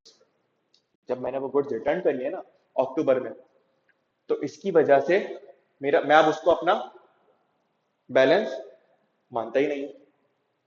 तो मैंने इसलिए ईयर एंड वाले के अंदर उस बैलेंस को शामिल भी नहीं किया, क्योंकि सेल रिटर्न हो गई। अब वो आपसे कह रहा है आप क्या 4 ऑडिट प्रोसीजर्स परफॉर्म करेंगे। तो अल्टीमेटली आपने कौन से प्रोसीजर लिखने हैं? क्या वेरीफाई करना है? सेल रिटर्न के। तो आप बोले अच्छा तुमने रिटर्न किया है, तो मुझे आप मैनेजमेंट से बोलेंगे इंक्वायर विद द मैनेजमेंट के बताओ क्या तुम्हें वो इन्वेंट्री रिसीव हो गई है, पड़ी हुई है तो कहाँ पड़ी हुई है। आप मुझे बताओ कि क्या आपने क्रेडिट नोट इशू कर दिया है या नहीं कर दिया है, ये भी लिखा होगा आप लोगों ने।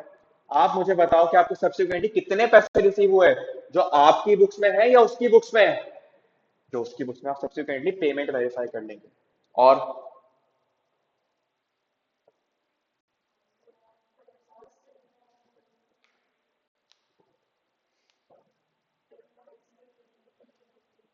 हम्म,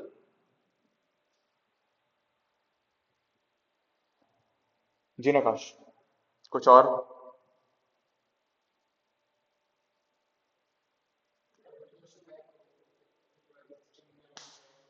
ये वाली बात, ये वाली बात, रिटर्न क्यों हुआ है और अब वो कहां पड़ा है? तो एक सवाल ये नहीं होगा ऑडिट प्रोसीजर में कि यार शायद हो सकता है कि वो जो इन्वेंट्री है वो क्या हो गई हो, इम्पेयर्ड हो गई है। तो आप मैनेजमेंट से बोलेंगे क्या आपने उसकी impairment as per IS2 lower of cost और NRV रिकॉर्ड की भी है या? ये एक प्रोसीजर मिस हो गया था बच्चों से। आई बात समझ? लिखा था, सही है, कोई बात नहीं। मेरिट वालों के भी नंबर कम आते, 100 किसी के नहीं आते, समझे? मेरिट में भी 90 92 आते हैं, इतने ही आते हैं। अपने तो लीग से बाहर भी होता है, पता ही नहीं है हमें तो। इतना तो हम पेपर अटेम्प्ट नहीं करते जितना वो नंबर ले आते हैं।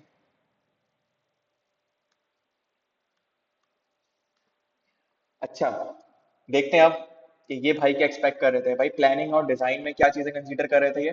Confirmations prepared using translated figures rather than original currency balance may cause confusion for customers and lead to unnecessary discrepancies. The request should clearly state the original currency balance or the exchange rate। ये वाली बात discuss हो गई। 35 customer जिनका balance 65%, 60% था ना, आई cap को common भेजें। क्या है ये? of the total receivable balance could be covered 100% using positive, ये वाली बात भी हमने की।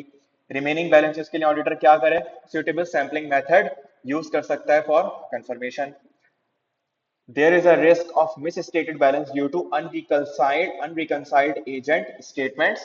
Therefore, confirmation should be sent to both the agent and where possible end consumers to verify gross sales। बोल रहे हैं कि दोनों को भेज दो ताकि पता चल जाए कि उससे कमीशन कितना काटना है या नेट अमाउंट कितना रिसीव होना है और ग्रॉस अमाउंट, ताकि दोनों की कंफर्मेशन आपके पास आ जाए। अच्छा पॉइंट है ये, हमसे मिस हुआ जो। The audit team may also consider using stratified sampling, agent-based customers and other customers। कुछ कस्टमर जैसे होंगे जो एजेंट बेस्ड होंगे, कुछ अदर होंगे, तो आप स्ट्रेटिफिकेशन कर सकते हो सैम्पलिंग में। तो यहाँ पर आपने बोला उसे सिर्फ स्ट्रेटिफिकेशन, यहाँ पर आप लोगों ने ये नहीं बताया कि स्ट्रेटिफाई कैसे करना है। आप उसे बता सकते हो स्ट्रेटिफाई करो एज एजेंट और other. Since customers are overseas, postal delays and response lag must be considered. Therefore, the audit team can consider circulating confirmation based on the interim balances, allowing sufficient follow-up time. क्योंकि confirmation जानी है पाकिस्तान से बाहर और फिर आनी है, तो आपने कुछ sufficient time को consider करना है. आप ये भी कर सकते हो कि आप 31 दिसंबर के बजाय 30 नवंबर कंसीडर करो और दिसंबर के किसी दिनों में निकाल दो कंफर्मेशन, ताकि रिप्लाई आते आते अगर महीना भी लग रहा है, 2 महीने भी लग रहा है, तो रिप्लाई टाइमली आ जाए. In selecting the sample, certain types of accounts should be considered for inclusion, जैसे कि overdue accounts, negative balances या nil balances. तो ये जो आप कंफर्मेशन भेज रहे हो, इसमें कुछ चीजों का ध्यान रखना. अगर किसी रिसीवेबल का नेगेटिव बैलेंस आ रहा है, लॉजिकली एक्सेप्टेबल है, नहीं है, तो आंखें खुली रखना भेजते में. तो उसने कहा ये कुछ हम प्लानिंग के दौरान चीजें कंसीडर करेंगे. Appropriateness of negative confirmation. Negative confirmation may be used for balance below 10 million as they constitute a large number of small balances, but the following conditions should also be met. वो क्या है? Risk of multiple misstatement कम होना चाहिए, controls tested होने चाहिए, exception rate कम होना चाहिए, auditor की नजर में कोई ऐसी बात ना हो कि सामने वाला उसकी बात को इग्नोर कर देगा. Even though balance less than 10 million are individually smaller, overseas nature, foreign currency translational risk, and agent handled sales all indicate higher inherent risk. तो कहना चाह रहा है कि क्योंकि पैसे बाहर से आते हैं, एजेंट्स बाहर हैं, तो इसमें inherent risk ज्यादा है. Approach is not appropriate. Positive confirmation or alternate substantive procedures should be used. Alternate वाली बात कर देना, पॉजिटिव वाली बात मेरे हिसाब से नहीं करनी चाहिए, क्योंकि ये एक तरह की रिकमेंडेशन होती है. कंक्लूजन, आप कंक्लूड नहीं कर सकते, मुझे ऐसा लगता है. ऑडिट में कंक्लूड नहीं कर सकते आप कि ये कर लो, आपको बहुत सारे मैटर्स नहीं पता होते, तो आप बोल दें कंक्लूड, सामने वाला, अब यहाँ तो उसमें इतनी, खैर एग्जामिनर है वो कुछ भी कर सकता है, लेकिन हम लोग कभी कंक्लूड नहीं करेंगे. हम लोग क्या करेंगे? हर बात करके छोड़ देंगे कि अगर उसको लगे तो कर ले, ना लगे तो ना करे, लेकिन बातें सारी बतानी है. Course of verification for exception in reply. Verified goods return documentation and related shipping records के क्या goods आई भी हैं या नहीं आई. Verify it from the credit note issued to the customer subsequent to the year end. Assess the need for a provision for sales return at year end. क्या sales return का provision बनाने की जरूरत है या नहीं है. Check subsequent collection from customers to validate accuracy of balance. Obtain and verify the management working of the NRV of the associated stock. हमने ये देखना है कि क्या मैनेजमेंट ने इस स्टॉक को एनआरवी पर, तो ये एक ऐसा पॉइंट है जो आप लोगों से या मेजॉरिटी बच्चों से मिस हुआ.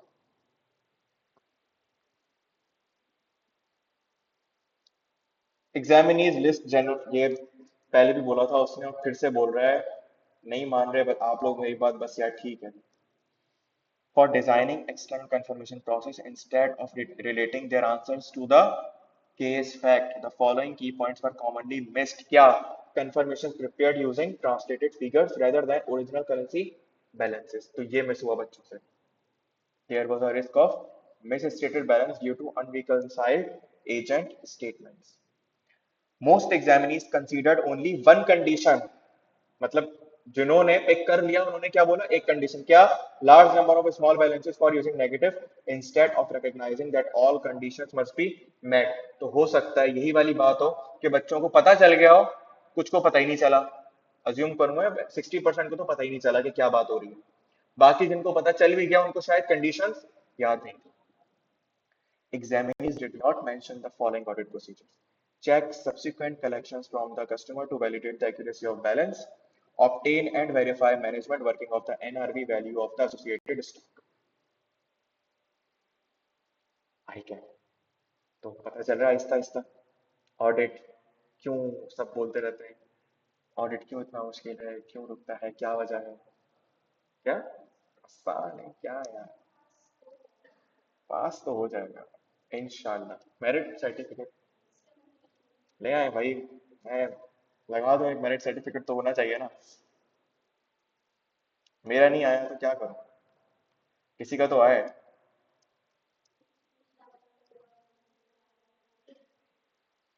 सही है भाई, क्या करें आप. जी, आगे चलें, जब बस आज के इतना काफी है. क्या? 2 मिनट बाद क्या होगा?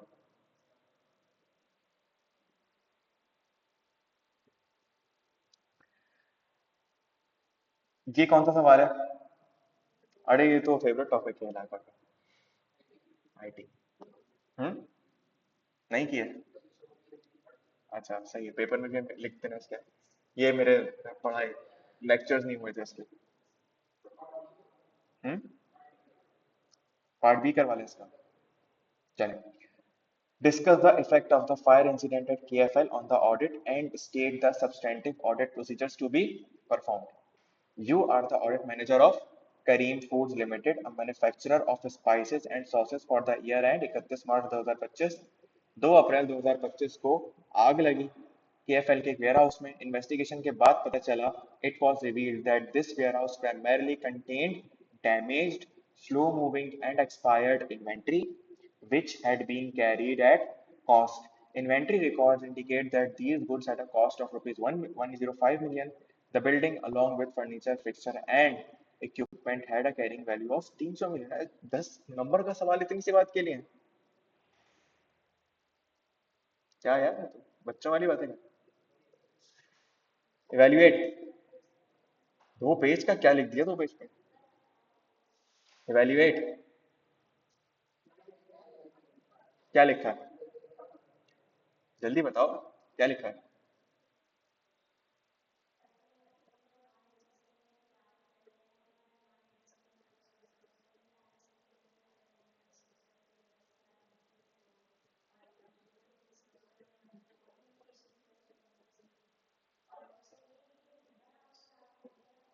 रिपोर्टिंग एप्लीकेशन की तरफ जाएंगे? चलो हाँ, उसने बोला नहीं, सही है, जा सकता है। कंटिन्यू।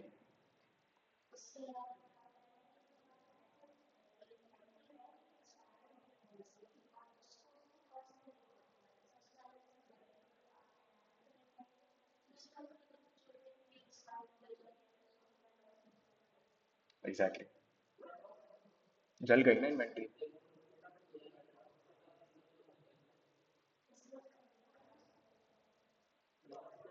आप तो बताओ, आपने क्या लिखा है, ये तो बताओ पहले। तकरीबन 19-20 का फर्क। 19-20 का फर्क।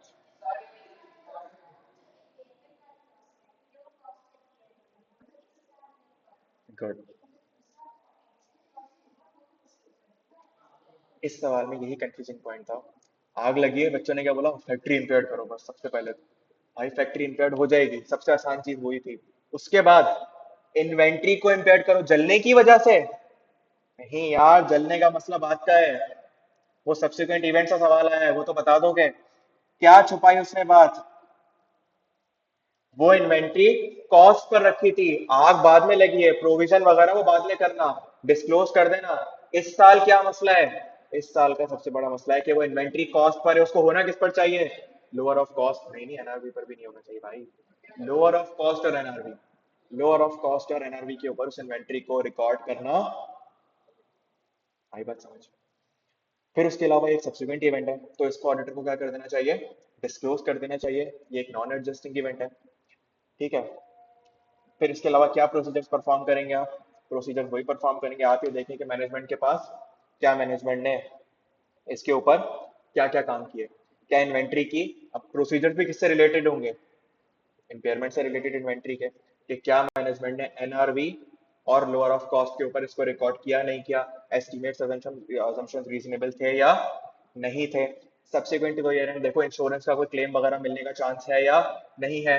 डिस्क्लोजर की एडिक्वेसी देख रहा हूँ मैं अभी। तो आप ये देख लो, क्या डिस्क्लोजर एडिक्वेट हुआ है नहीं हुआ। उसमें जो प्रोविजन का अमाउंट है, जो लॉस रिकॉर्ड किया है डिस्क्लोजर में, क्या वो एस्टीमेट अजम्पशन सही है या नहीं है। क्या उससे रिलेटेड कोई इंश्योरेंस मिला है या नहीं मिला। ये सारे प्रोसीजर्स आप परफॉर्म कर लेंगे।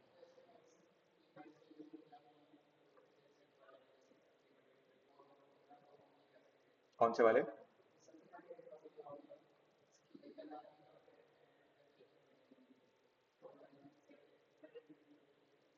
ले लो, क्योंकि डिस्क्लोजर में जा रही है। रिटन रिप्रेजेंटेशन ले सकते हैं, लेकिन आखिर में लिखना सबसे ज्यादा।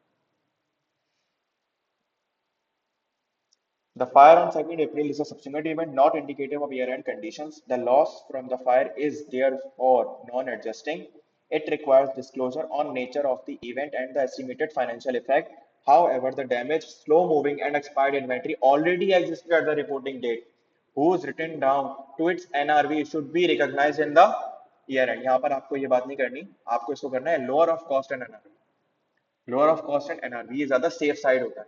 वैसे वहां पर स्लो मूविंग पड़ा हुआ है तो एनआरवी पर ही जाएगा, लेकिन for the safe side lower of cost और एनआरवी पर रिकॉर्ड होना चाहिए. क्या ऑडिट प्रोसीजर है? Inquire from the manager list of details of the damaged inventory present at affected warehouse, reconcile management list with the stock count, perform the audit team, obtain management working for the NRV, compare the selling price of damaged, हाँ subsequent selling price देख लो उसकी कि कितने पर cell हो सकती थी या हुई थी. Slow moving inventory with those of the past periods. Ask the management to completely write off the cost of expired inventory. मेरे हिसाब से प्रोसीजर ये वाला रेलेवेंट नहीं है. क्यों नहीं है? राइट ऑफ हो गई, आग तो बाद में लगी, तो मेरे हिसाब से ये प्रोसीजर. ओके सॉरी, एक्सपायर्ड, हाँ फिर सही, my mistake. Review the board minutes on the discussion on the extent of damage caused by the fire incident. आप ये देखें कि इससे रिलेटेड उन्होंने क्या डिस्कशन चल रही है बोर्ड के अंदर. From the fixed asset register determine, अच्छा फिक्स्ड एसेट की भी इंपेयरमेंट देख लेना. Determine the carrying value of the damaged warehouse along with the furniture fixture can की इंपेयरमेंट मैनेजमेंट ने सही से रिकॉर्ड की नहीं की. ऑब्टेन, वही मतलब डिस्क्लोज सही से किया नहीं की.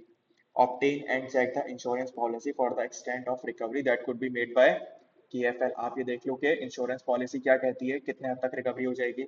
इंश्योरेंस क्लेम देख लो सब्सिक्वेंट ईयर के अंदर. Ensure the adequacy of disclosure and the amounts reported. आप ये देख लो कि डिस्क्लोजर एडिक्वेसी वगैरह सही है या नहीं. यही लिखा था हमने, तकरीबन 19-20 का फर्क. अच्छा, आंसर्स वर मोस्टली फोकस. क्या? ओके, अच्छा सवाल है, मैं देता हूँ इसके जवाब कमेंट्स पढ़ के. Answers were mostly focused on either the warehouse destruction or the damaged inventory instead of addressing both matters together. या तो कोई बोल रहा है warehouse जल गया, कोई बच्चा बोल रहा है इन्वेंट्री, कोई दोनों बातें क्यों नहीं कर रहा.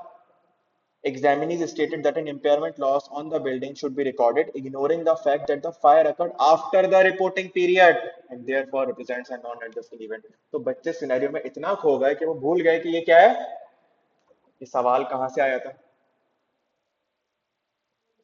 पता नहीं कहाँ से आया था, हमने पता नहीं क्या लिखा, आंसर पता नहीं क्या बोल रहा है.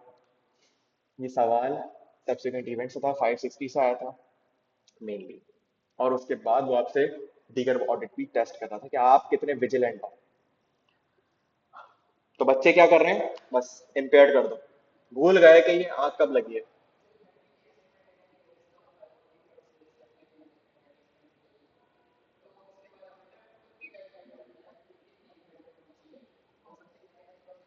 यूजुअली वो इम्पेयरमेंट कैलकुलेट नहीं करता, रिकैलकुलेट करता है जो उन्होंने किया हुआ है ना उसको. यहाँ पे जरूरत भी नहीं है. कहाँ पर, क्यों होगी, आग कब लगी है. अच्छा जो एनआरबी वाली बात, हाँ उसको करो.